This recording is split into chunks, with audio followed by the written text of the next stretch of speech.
Rio Grande do Sul.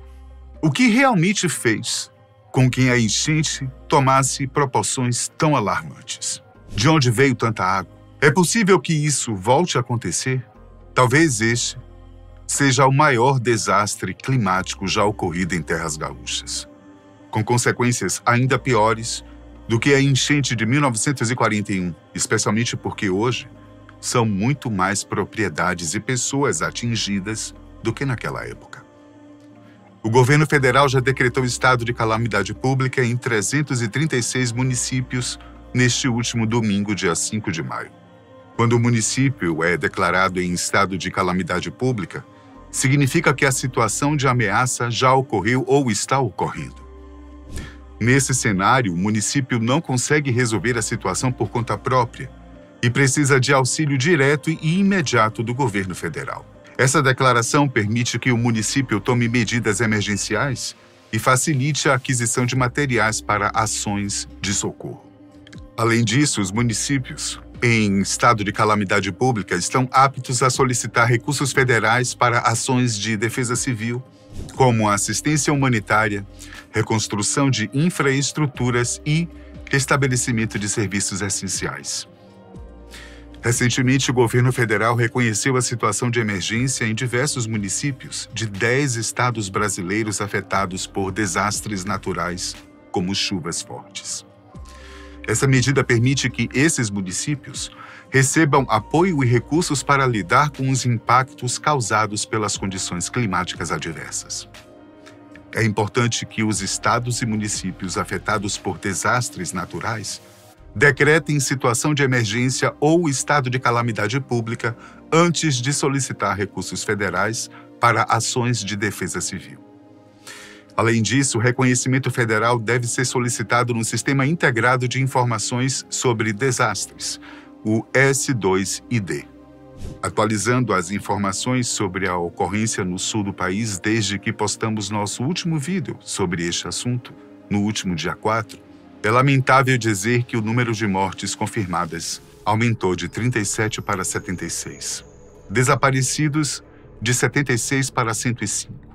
Centenas de milhares de moradores ou estão sem luz e água encanada ou ficaram sem suas casas, que foram facilmente arrastadas pelas águas. Ainda mais triste é saber que esse número pode aumentar. Isso sem falar nos animais domésticos. Felizmente, temos visto algo inédito nesse tipo de acidente, que é a preocupação dos grupos de pessoas que se dedicaram a resgatar os animais domésticos que ficaram para trás. Parabéns a esse pessoal, de todo o coração. Afinal, os seres inocentes não sabem o que está acontecendo e nem têm voz para falar. E realmente, o que está acontecendo? O que fez com que as chuvas, tão comuns nesta época do ano na região, viessem de maneira tão forte? E o que pode ter causado esta enchente de enormes proporções? O volume de chuvas que caiu na região desde o final do mês de abril até o início de maio foi tão grande que não só fez transbordar todos os mananciais, como também rompeu algumas das barragens que são usadas para produzir energia para diferentes localidades do Rio Grande do Sul. A barragem 14 de julho, no Rio das Antas, em Cotiporã, foi uma das primeiras a se romper e, como num efeito dominó, comprometeu a vazão dos rios Taquari e das Antas, elevando-os a níveis históricos. Este rompimento já foi responsável por desabrigar e também cessar a vida de moradores que não estavam preparados para tanto. Mas poderia ter sido pior, pois, segundo agentes da Defesa Civil e também da Corsan, a Companhia Rio-Grandense de Saneamento, logo após o rompimento, muita gente ainda pôde ser avisada a tempo para deixar suas casas. Há ainda uma grande preocupação em torno das barragens de Santa Bárbara e de São Miguel e outras. Contudo, espera-se que as chuvas possam dar uma trégua a partir de agora, uma vez que ações de resgate e recuperação devem ter início o mais breve possível. A partir de informações do site ventosky.com, pôde-se conferir dia a dia como estavam e como estão a umidade e vários outros aspectos climáticos, quando começou a chover forte em algumas regiões do Rio Grande do Sul. Até o dia 29, as coisas só foram se agravando, pois as chuvas chegaram a um índice pluviométrico altíssimo, sendo medido em até 600 milímetros em determinadas localidades. De acordo com o que se vê no mapa do Ventusky, a massa de água veio da região norte do Brasil, mais especificamente da floresta amazônica. Devido à movimentação e direção dos ventos, essa massa pegou um corredor formado pelos Andes e desceu até o centro-norte da Argentina, entrando sobre o Rio Grande do Sul.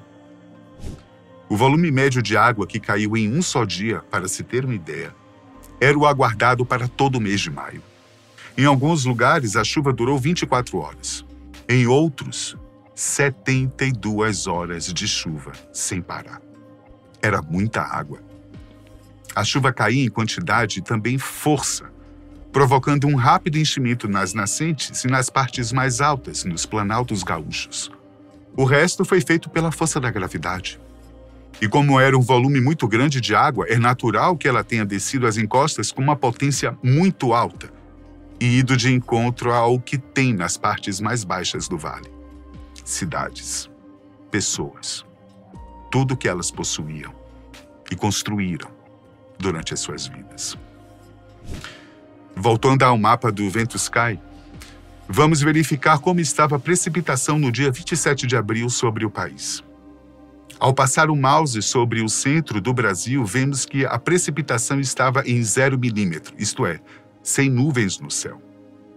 Se apontarmos sobre a região sul, já é possível notar a presença de chuvas, especialmente mais ao sul do estado. Mudando a data para o dia 28 de abril, notamos que houve maior precipitação, tanto na Amazônia como também no corredor dos Andes, sobre a região mais centralizada do Rio Grande do Sul e avançando para o Atlântico. Aliás, o Oceano Atlântico também colaborou para o enorme volume de chuva. Como assim? Os ventos que vinham dele em direção ao continente simplesmente serviram como uma barreira para não deixar as nuvens carregadas seguirem seu caminho. Aliás, esses risquinhos brancos que você acompanha no mapa do Ventusky representam as movimentações do ar no dia selecionado. Mudando para a data atual e levando em consideração que estávamos gravando este vídeo no dia 6 de maio, nota-se que as precipitações sobre o Rio Grande do Sul ainda acontecem. Contudo, mais ao sul, já com boa parte sobre o Uruguai. Outro fator que colaborou com as chuvas foi a pressão atmosférica. E para entender melhor a pressão atmosférica, é a força exercida pela massa de gases da atmosfera sobre uma determinada superfície. Ela não é constante e varia em função da altitude do local. Quanto maior a altitude, menor é a pressão atmosférica. Além disso, seu valor também muda ao longo do tempo e em locais de mesma altitude, devido à relação com a temperatura, densidade e volume da massa de ar. No planeta existem duas formas de classificar a pressão atmosférica: alta e baixa. A pressão ocorre quando a pressão do ar é maior do que a da área circundante. Nesse caso, o ar tende a descer e se aquecer à medida que se comprime. As áreas de alta pressão são frequentemente associadas a céu azul ou com poucas nuvens, menor umidade do ar e tempo seco, sem chuva.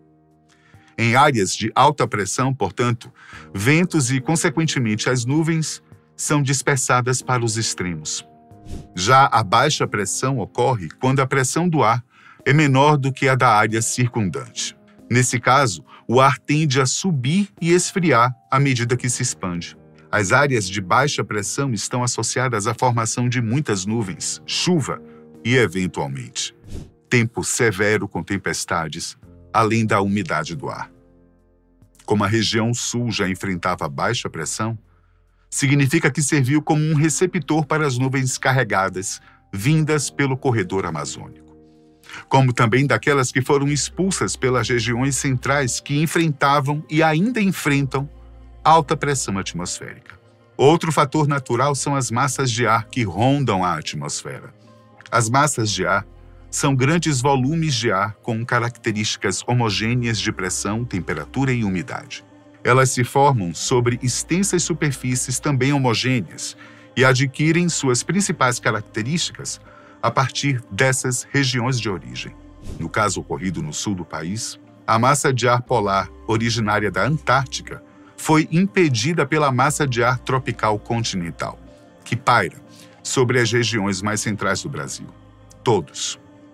Todos esses fatores reunidos acabaram por enviar as chuvas torrenciais que abalaram a região sul do Brasil. Mas, além das forças da natureza, será que as pessoas também acabaram colaborando para uma tragédia dessa natureza, sem querer julgar, ofender ninguém? Há pontos que sim. Nós, seres humanos, acabamos sendo responsáveis pelas nossas próprias tragédias. Para começar, construímos nossas casas muito próximas a rios, lagos e mananciais.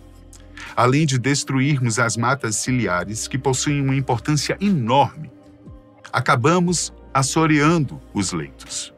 E com isso, ao mesmo tempo que estamos diminuindo o espaço do rio, criamos alternativas para a água, que é invadir nossos próprios terrenos. O crescimento desordenado das cidades, com ocupação inadequada em áreas de risco, aumenta a vulnerabilidade às enchentes. Se não houver uma adequação ao plano diretor e seguir as diretrizes como devem ser seguidas, de nada adianta traçar este ou aquele plano, pois estaremos invadindo áreas inapropriadas à moradia.